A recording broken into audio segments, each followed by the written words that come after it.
ध्यायेत नित्यं महेशं रत्नगिरिनिभं चारुचन्द्रावतंसं रत्नाकल्पोज्ज्वलांगं परशुमृगवरा भीतिहस्तं प्रसन्नं पद्मासीनं समन्तात् अस्तुतमोर्गनैर् व्याघ्रकृतिं वशानं विश्वाद्यं विश्वबीजं निखिलभयहरं पंचवक्त्रं त्रिनेत्रम्। ओम नमः शिवाय। जय श्री राधे कृष्ण। आप सभी का आपके अपने YouTube channel BK Mishra present में बहुत बहुत स्वागत है। आइए आज आप सब सुनेंगे रवि प्रदोष व्रत की कथा। इस बार मार्गशीर्ष मास कृष्ण पक्ष रवि प्रदोष का व्रत जो कि 10 दिसंबर 2023 दिन रविवार को किया जा रहा है। जब भी रविवार के दिन प्रदोष का व्रत पड़ता है तो इसे रवि प्रदोष या रविवार प्रदोष व्रत के नाम से जाना जाता है। जो भी भक्त सच्ची श्रद्धा के साथ नियम और निष्ठा के साथ रवि प्रदोष का व्रत करते हैं, इस दिन भगवान शिव जी का पूजन करते हैं। इस व्रत के प्रभाव से आयु तथा आरोग्यता की प्राप्ति होती है और भगवान शिव जी अपने भक्तों के मनोरथों को पूर्ण करते हैं। इसी प्रकार से ज्ञानवर्धक जानकारियाँ प्राप्त करते रहने के लिए चैनल पे अगर आप नए हैं तो चैनल को लाल बटन दबा करके सब्सक्राइब करें, साथ में बेल आइकन घंटी को दबाएं ताकि वीडियो का नोटिफिकेशन आपको समय से मिलता रहे। कमेंट में ओम नमः शिवाय जरूर लिखें। प्रदोष का व्रत जो कि प्रत्येक माह के कृष्ण पक्ष और शुक्ल पक्ष की त्रयोदशी तिथि के दिन जब भी प्रदोष काल का समय प्राप्त होता है, उस दिन इस व्रत को धारण किया जाता है। यह व्रत भगवान शिव जी की कृपा प्राप्ति के लिए, भगवान शिव जी को प्रसन्न करने के लिए धारण किया जाता है। इस व्रत को स्त्री या पुरुष कोई भी धारण कर सकते हैं। प्रदोष का व्रत कम से कम 11 या 26 प्रदोष व्रत करना चाहिए। इसके बाद आप चाहें तो आगे व्रत को धारण कर सकते हैं, नहीं तो फिर व्रत का उद्यापन करना चाहिए। तो आइए सुनते हैं पहले रवि प्रदोष व्रत की कथा। इसके बाद जानेंगे शुभ मुहूर्त, पूजन विधि और पूजन समय के बारे में। अगर आप सब प्रदोष व्रत के उपलक्ष्य में ब्राह्मण दक्षिणा, अन्नदान, वस्त्रदान आदि के लिए देना चाहते हो तो आप अपने श्रद्धा और सामर्थ्य के अनुसार हमें डिस्क्रिप्शन में जाकर के वहां से गूगल पे, फोन पे या अकाउंट नंबर के माध्यम से आप अपने श्रद्धा और सामर्थ्य के अनुसार हमें ब्राह्मण दक्षिणा प्रदान कर सकते हैं। तो आइए सुनते हैं रवि प्रदोष व्रत की कथा। तो बोलिए प्रेम से भगवान भोलेनाथ की जय, माता पार्वती की जय, सर्व देवी देवता की जय। एक समय सभी प्राणियों के हितार्थ परम पवित्र भागीरथी के तट पर ऋषि समाज द्वारा विशाल गोष्ठी का आयोजन किया गया। विज्ञ महर्षियों की एकत्रित सभा में व्यास जी के परम शिष्य पुराण वेत्ता श्री सूत जी हरि कीर्तन करते हुए पधारे। सूत जी को देखकर शौनक आदि 88,000 ऋषि मुनियों ने उन्हें दंडवत प्रणाम किया। महाज्ञानी सूत जी ने भक्ति भाव से ऋषियों को हृदय से लगाया तथा आशीर्वाद दिया। विद्वान ऋषिगण और सब शिष्य आसनों पर विराजमान हो गए। मुनिगण विनीत भाव से पूछने लगे कि हे परम दयालु, कली काल में भगवान शंकर जी की भक्ति किस आराधना द्वारा उपलब्ध होगी, हम लोगों को बतलाने की कृपा करें, क्योंकि कलयुग के सभी प्राणी पाप कर्म में रत होकर वेद शास्त्रों से विमुख रहेंगे। दीन जन अनेकों संकटों से त्रस्त रहेंगे। हे मुनि श्रेष्ठ, कली काल में सत्कर्म की ओर किसी की रुचि न होगी। जब पुण्य क्षीण हो जाएगा तो मनुष्य की बुद्धि असत कर्मों की ओर प्रेरित होगी, जिससे दुर्विचारी पुरुष वंश सहित समाप्त हो जाएंगे। इस अखिल भूमंडल पर जो मनुष्य ज्ञानी होकर ज्ञान की शिक्षा नहीं देता, उस पर परम पिता परमेश्वर कभी प्रसन्न नहीं होते हैं। हे महामुने, ऐसा कौन सा उत्तम व्रत है जिससे मनोवांछित फल की प्राप्ति होती है, कृपा कर बतलाइए। ऐसा सुनकर दयालु हृदय श्री सूत जी कहने लगे कि हे श्रेष्ठ मुनियों तथा शौनक जी, आप धन्यवाद के पात्र हैं। आपके विचार सराहनीय हैं एवं प्रशंसनीय हैं। आप वैष्णवों में अग्रगण्य हैं, क्योंकि आपके हृदय में सदा परहित की भावना रहती है। इसलिए हे शौनकादि ऋषि मुनियों, आप सुनिए, मैं उस व्रत को आपसे कहता हूँ जिसके करने से सभी पाप नष्ट हो जाते हैं। धन वृद्धि कारक, दुख विनाशक, सुख प्राप्त कराने वाला, संतान देने वाला, मनोवांछित फल प्राप्ति कराने वाला यह व्रत आपको सुनाता हूँ, जो किसी समय भगवान शंकर जी ने सती जी को सुनाया था और उनसे प्राप्त यह परम श्रेष्ठ उपदेश मेरे पूज्य गरुड़ जी ने मुझे सुनाया था, जिसे आपको समय पाकर शुभ वेला में मैं सुनाता हूँ। श्री सूत जी कहने लगे, आयु वृद्धि स्वास्थ्य लाभ हेतु रवि प्रदोष का व्रत करे। इसकी विधि इस प्रकार है। प्रातः स्नान कर निराहार रहकर शिव जी के ध्यान में मग्न हो शिव मंदिर में जाकर शंकर जी की पूजा करे। पूजा के पश्चात अर्धपुंड त्रिपुंड का तिलक धारण करे, बेलपत्र चढ़ाए, धूप दीप अक्षत से पूजा करे, ऋतु फल चढ़ाए, ओम नमः शिवाय मंत्र का रुद्राक्ष की माला से जप करे, ब्राह्मणों को भोजन करा, सामर्थ्य के अनुसार दक्षिणा दे। तत्पश्चात मौन व्रत धारण करे। व्रती को सत्य भाषण करना आवश्यक है। हवन आहुति भी देनी चाहिए, इससे अभिष्ट फल की प्राप्ति होती है। व्रती पृथ्वी पर शयन करे, एक बार भोजन करे, इससे सब कार्य सिद्ध होते हैं। श्रावण मास में तो इसका विशेष महत्व है। यह सर्व सुख धन आरोग्यता को देने वाला होता है। यह व्रत इन सब मनोरथों को पूर्ण करता है। हे ऋषिवरों, यह प्रदोष व्रत जो मैंने आपको बताया, किसी समय भगवान शंकर जी ने सती जी को और वेद व्यास मुनि ने मुझको सुनाया था। शौनक आदि ऋषि बोले कि हे पूज्यवर महामते, आपने यह व्रत परम गोपनीय मंगलप्रद कष्ट निवारक बतलाया है। कृपा करके यह बतलाने का कष्ट करे कि यह व्रत किसने किया और उसे क्या फल प्राप्त हुआ। श्री सूत जी बोले कि हे विचारवान ज्ञानियों, आप शिव के परम भक्त हैं। आपकी भक्ति देखकर मैं व्रती पुरुष की कथा कहता हूँ।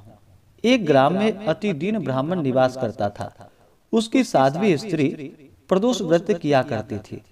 उसके घर में उसका एक ही पुत्र रत्न था।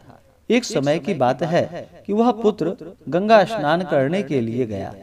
दुर्भाग्यवश मार्ग में उसे चोरों ने घेर लिया और वे कहने लगे कि हम तुम्हें मारेंगे, नहीं तो तुम अपने माता पिता का गुप्त धन बतला दो।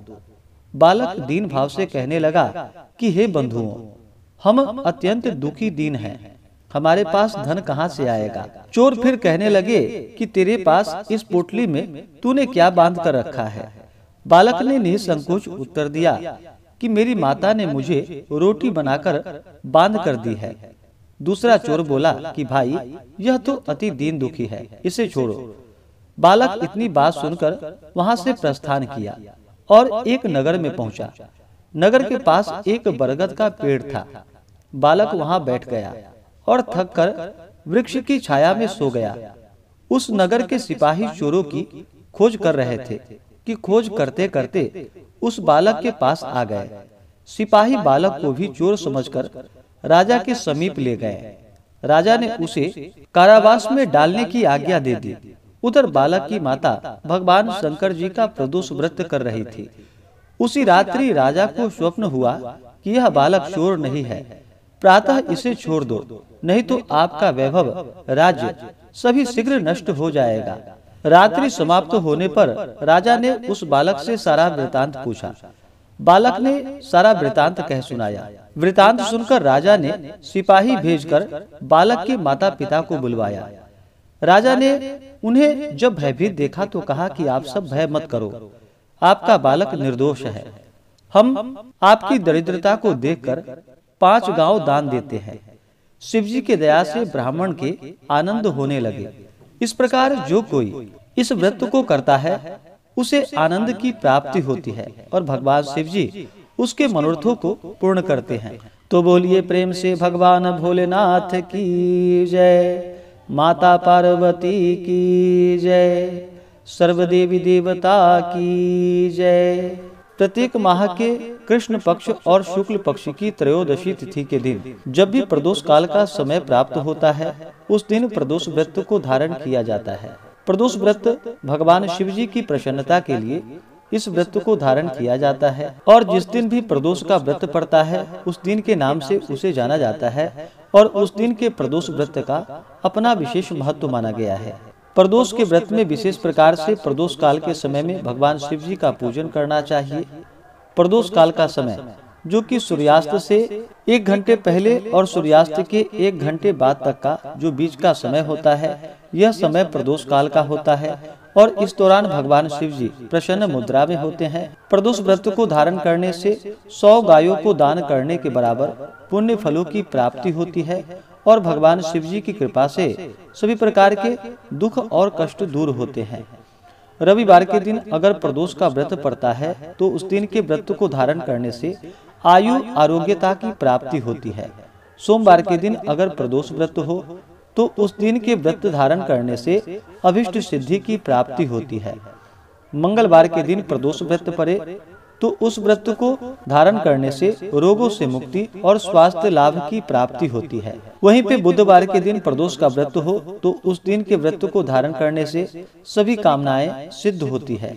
गुरुवार के दिन प्रदोष का व्रत पड़े तो उस दिन के व्रत को धारण करने से शत्रुओं पर विजय की प्राप्ति होती है, शत्रुओं का विनाश होता है। शुक्रवार के दिन अगर प्रदोष व्रत हो तो इस व्रत को सौभाग्य और स्त्री की समृद्धि के लिए शुक्र प्रदोष का व्रत किया जाता है।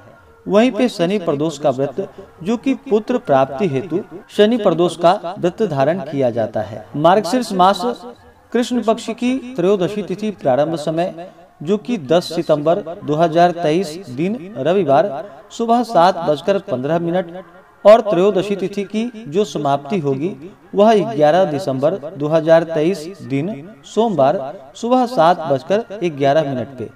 तो हमें प्रदोष व्यापनी के अनुसार जो प्रदोष व्रत के लिए समय प्राप्त हो रहा है तो सभी 10 दिसंबर 2023 दिन रविवार को प्रदोष का व्रत धारण करेंगे और इस दिन सूर्योदय का जो समय है वह समय सुबह 6:32, सूर्यास्त शाम 5:09। राहु काल का जो समय होगा वह समय 10 दिसंबर को दोपहर 3:49 से शाम 5:08 तक राहु काल का समय होगा।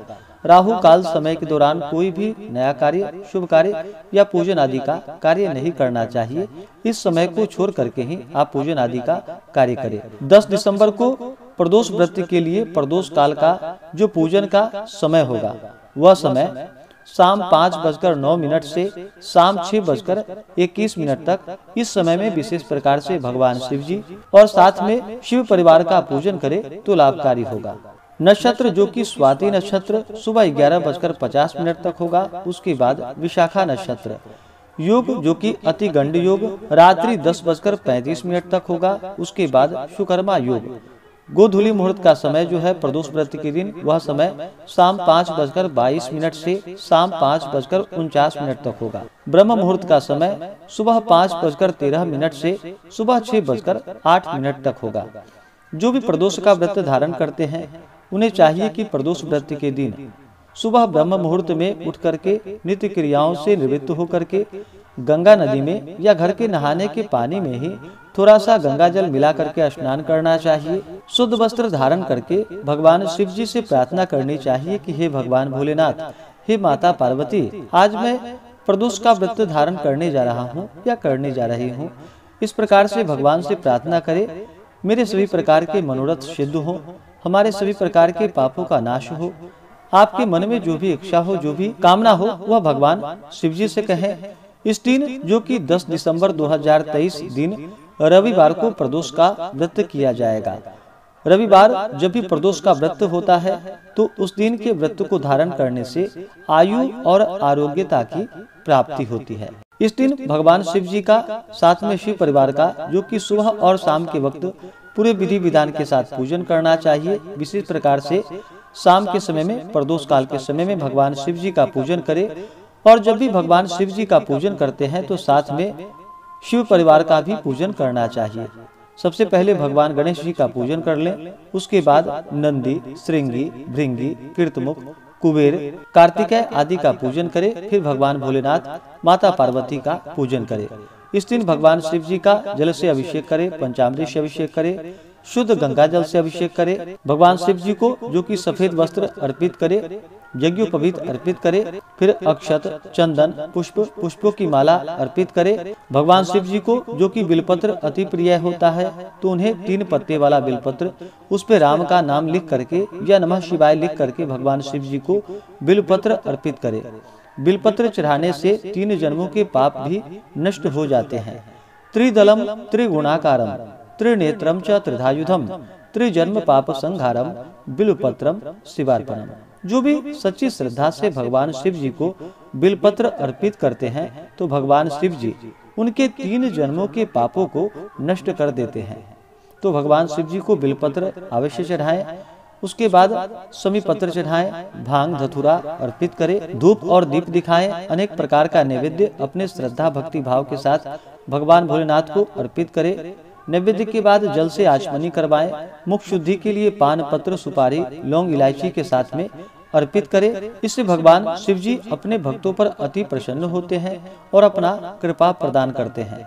जो भी व्रत को धारण करने वाले हैं, व्रत के दौरान किसी के ऊपर क्रोध नहीं करनी चाहिए। अपने मन में किसी के प्रति ईर्षा या द्वेष का भाव नहीं लाना चाहिए।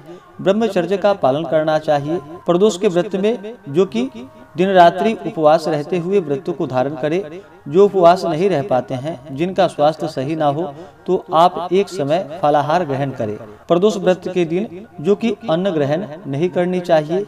इस व्रत का पारण जो कि अगले दिन जाकर के सूर्योदय के बाद व्रत का पारण करना चाहिए। इसी प्रकार से ज्ञानवर्धक जानकारियाँ प्राप्ति के लिए चैनल पे अगर आप नए हैं तो चैनल को लाल बटन दबा करके सब्सक्राइब करें, साथ में बेल आइकन घंटी को दबाएं ताकि वीडियो का नोटिफिकेशन आपको समय से मिलता रहे।